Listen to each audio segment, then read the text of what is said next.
ओडिशार पूर्वतन मुख्यमंत्री तथा बीजेडी सुप्रीमो नवीन पट्टनायक आशु आरोग्य कामना करी दीपदान बरी बीजेडी तरफ आज रामेश्वर मंदिर परिसर में एक सामूहिक दीपदान कार्यक्रम आयोजित हो जाएगी। बरी बीजेडी विधायक विश्वरंजन मल्लिक अध्यक्षतार आयोजित यह कार्यक्रम में दलर अनेक वरिष्ठ नेता सहित युव छात्र और महिला बीजेडी सदस्य माने जोग देते। कार्यक्रम में ब्लॉक बीजेडी सभापति केदार सामल, ब्लॉक अध्यक्ष अशोक कुमार गेदी, उपाध्यक्षा अर्चना मलिक प्रमुख उपस्थित थे।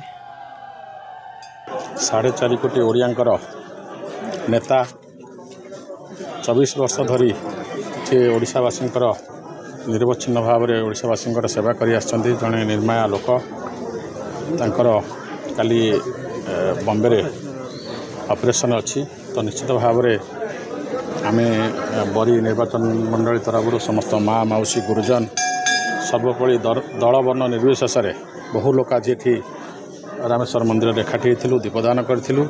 तो नवीन बाबूंकर आशु आरोग्य कामना करुँ।